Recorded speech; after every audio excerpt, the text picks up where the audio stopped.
Hilversum, January 19 today, isn't it, Gary? I think so. And we are now in the studio of the NPS, and we have just finished recording a beautiful soundscape by Gary Lucas on various guitars, and I will tell you briefly what the history of the piece I Have a Cat is. I first met Gary when he was playing with Don Van Vliet, aka Captain Beefheart, and I was involved in the recording of the Paradiso 1980 show. That's the first time I met Gary, and I had known Don Van Vliet for a couple of years, and I interviewed him in 1980, and then much later on, when I was working for radio full time, I decided to do a program about Captain Beefheart, and I taped a telephone conversation with him when he was in his house in Trinidad, California. And I think, Gary, you are the expert. That is one of the last long interviews on tape. Definitely. Maybe the last long interview on tape. And that was sitting in my archive. I broadcast most of it, and it was sitting in my archive, and I made some little edits for technical errors to remove those. But I left all the original pauses in, and Don would take long pauses. And it was just sitting in my archive. And then Gary and I started working again. I recorded some of his concerts with his own groups, yes. And I played his CDs a lot on Radio 6. Thank you. Like the Chinese pop songs, the Gods and Monsters, the things he did with Joseph. And when I met Gary last year in the Milky Way, I said, why don't we do something with the interview? And then we had the idea to orchestrate it. Mm. And did you think I was insane? I thought it was crazy. No, I thought it was a great idea. And I've really loved a lot of the things that he sent me that he had done with his partner Menno, and I knew he was really a good person to sort of handle the recording and definitely make a unified piece with the tape and my music. What we didn't want to do was mess around with Beefheart music. No.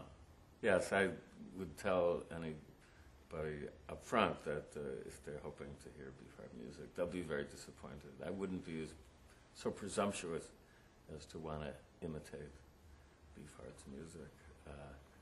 We have one or two references to actual Beefheart pieces within it, but they're just like quotations. Yeah. Little ironic signposts for people who really know his music. I mean, just like a shout out within the piece.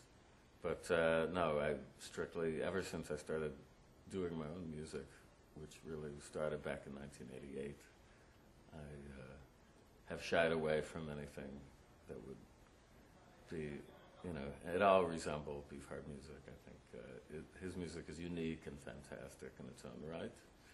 And therefore, though, to approach this, I thought, having played with him, I'd be a good candidate to score it, but it's definitely filtered through my own sensibilities and my own musical taste.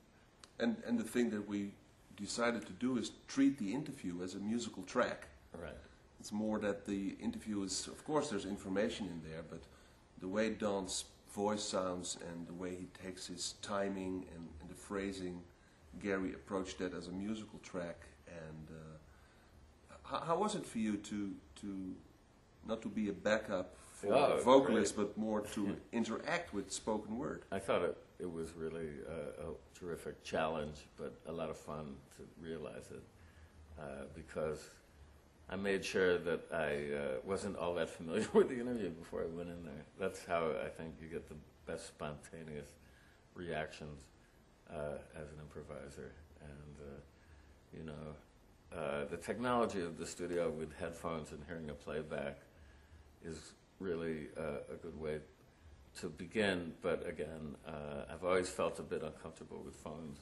So at some point, there was definitely an element of kind of totally free, flying by the seat of the pants, hoping that you would be in sync, just trusting to fate and synchronicity. And I would say it was largely quite miraculous to hear the playback of the music. to see how well it dovetailed with the words. And one of the new ideas that we have that was born this morning is that we want to see if we can turn it into a ballet. I think this would be great because Don was a dancer in words himself. I mean, he used the English language in a very unique and playful, colorful way. And if you can get very gifted dancers to interpret in movement the kind of rhythmic beauty that he would generate spontaneously with his conversations, would be an amazing thing to do. Finally, some stuff that you can dance to. Yeah, right, exactly. All right then. I have a cat. It was born this very weekend in Hilversum, and we want to thank Mr. Paul B. for filming this. And normally there's 55 musicians here, but... Well, did we need him? No, I don't think so. I don't know. I had a little, music in a box here, and I just opened, like Pandora's box. Well, maybe it would be fun though. We should though. Yeah. Let's orchestrate this thing and get the orchestra to play. Or have some Gary Lucas music orchestrated. That would be fantastic. I'd love to do that. Okay, thanks, Gary. Pleasure, man. Ko, he's the man.